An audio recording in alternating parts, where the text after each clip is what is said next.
Une sorcière blonde et une sorcière brune se retrouvaient chaque mois de pleine lune dans une clairière enchantée pour échanger des potions et partager leurs secrets. La sorcière blonde, avec ses longs cheveux dorés, était connue pour sa douceur et sa capacité à apaiser les cœurs avec ses potions d'amour. La sorcière brune aux cheveux de jais était réputée pour son esprit vif et ses sorts de protection. Un soir, alors qu'elles concoctaient une nouvelle potion ensemble, une ombre mystérieuse surgit à travers les arbres. Intriguées, elles décidèrent d'enquêter. Cette aventure les mena à découvrir une ancienne prophétie, reliant leur destin à celui d'un village voisin en danger. En combinant leurs talents, la sorcière blonde et la sorcière brune réalisèrent qu'elles pouvaient non seulement aider le village, mais aussi renforcer leur amitié. C'est ainsi qu'elles unirent leurs forces pour affronter les défis à venir, prouvant que la magie la plus puissante réside dans la coopération et l'amitié. Dans la forêt dense et sauvage, vivait un loup solitaire nommé Lucio. Contrairement aux autres loups, Lucio n'était pas fasciné par la chasse, mais par les histoires captivantes de pirates naviguant sur les mers lointaines.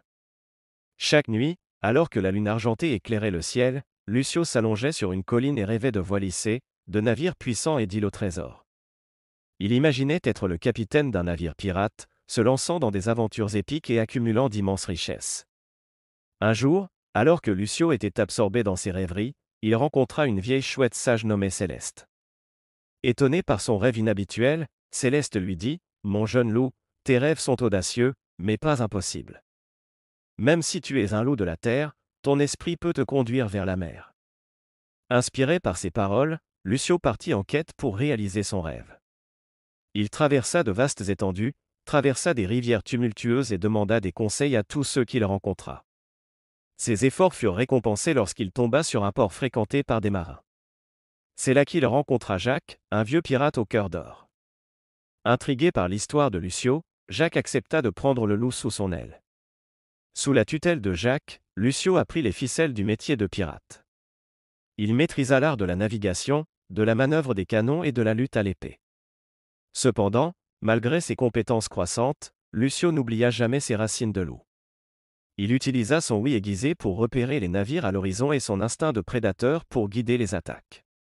Au fil du temps, Lucio devint connu sous le nom de le loup des mers, un pirate légendaire craint pour son courage et respecté pour son intelligence. Il navigua sur les 7 mers, amassa un trésor inimaginable et vécut des aventures extraordinaires. Et pourtant, malgré toute sa richesse et sa gloire, le rêve de Lucio resta inassouvi. Il aspirait à retourner dans sa forêt natale, où il pourrait partager ses histoires avec son ancienne meute et inspirer d'autres à suivre leurs propres rêves, aussi audacieux qu'ils puissent paraître. Finalement, le jour arriva où Lucio décida de prendre sa retraite. Il rentra chez lui, chargé de trésors et de souvenirs inestimables. Il fut accueilli en héros par sa meute et raconta des histoires palpitantes de ses aventures de pirate. Et ainsi, le loup qui avait rêvé de devenir un pirate retourna dans la forêt, un symbole de l'esprit indomptable et de la conviction que tout rêve, même le plus improbable, peut se réaliser avec courage et détermination.